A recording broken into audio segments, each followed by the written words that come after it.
And what is it about our culture and our political system that creates these icons? Well, if you can, I leave the second question to the last and go back.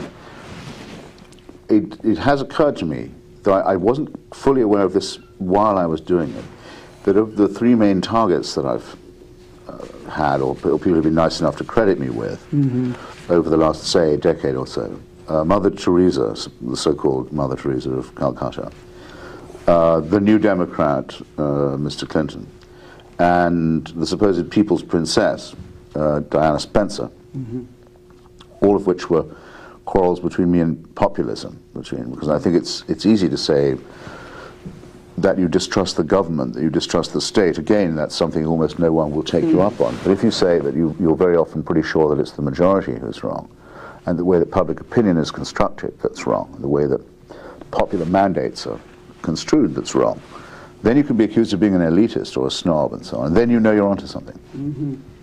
So what I realized was that in doing these three things, I'd basically been settling an account with liberal illusions. Okay? Wake up any liberal, or don't even wake them up, just walk up and say, you're opposed, aren't you, to religious fundamentalism? Of course I am. It's, you know, one of the most okay things a liberal can say. Well, Mother Teresa of Calcutta was a fanatical fundamentalist. I mean, she took the most extreme line, a line far more extreme than her own church, on all matters of economics, of morality, of politics, of authority, and so on. Proselytizing among helpless people who were unable, you know, trying to bribe them with handfuls of rice into converting. Praising the Duvalier family because it was stood up for the Catholic interest in Haiti. Fawning on Nancy Reagan, Charles Keating of the Lincoln Savings. All of this was right there for anyone to see. They wouldn't see it though, because no, she's a saint. She's doing work with the poor. Always, in fact, the poorest of the poor was the mantra. So they didn't want to hear that she was a fundamentalist. They thought she was on our side, so to speak. Same with the People's Princess, the ludicrous idea that a people's position can be passed on by hereditary succession. But they were sure she was, no, if you ask them, are you for monarchy and hereditary power? No. Is she a people's princess? Yes. Then the big white whale, Clinton. What about someone who is, you know, war criminal, a taker of bribes from foreign dictatorships, almost certainly a rapist, plausibly accused anyway by 3 believable women of rape, executed a black man who was so mentally retarded that he was unable to plead or to understand the charges against him. You're against all that, right, but you're for it when it's someone who you think is a New Democrat. Well, again, you know, I sometimes think all my birthdays have come at once, everyone's making it too easy for me. But all these targets were left alone. And unguarded.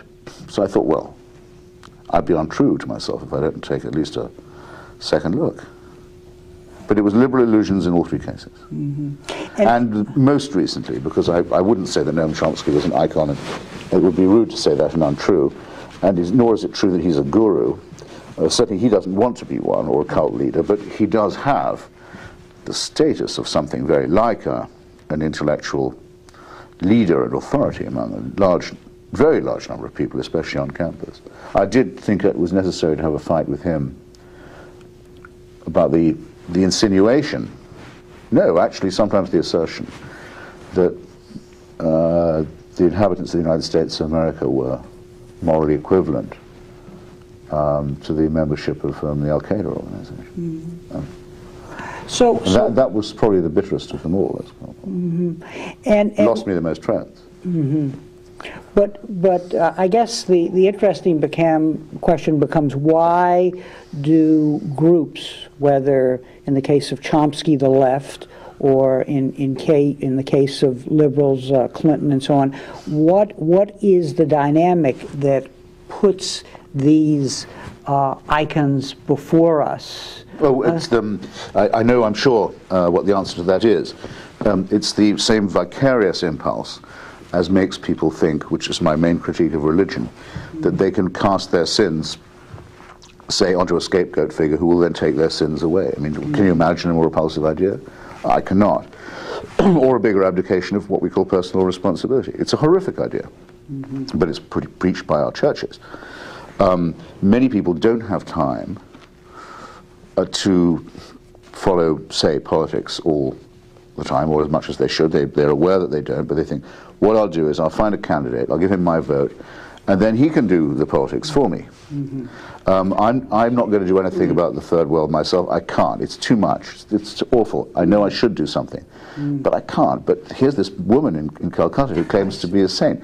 Well, I send her a quid or a dollar, or at least pretend that I thought she was doing it, because the rich world has a poor conscience. She can get on with doing that for me. And or Princess Diana perhaps would be the auxiliary. You know, she'll look after the crippled children and stuff. It's being vicarious. It's letting other people lead your life for you and make your decisions for you, and you're slightly relieved. You hope you've made the right call.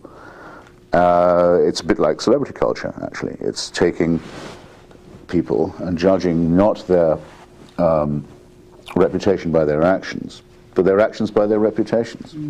So you're living a little through them.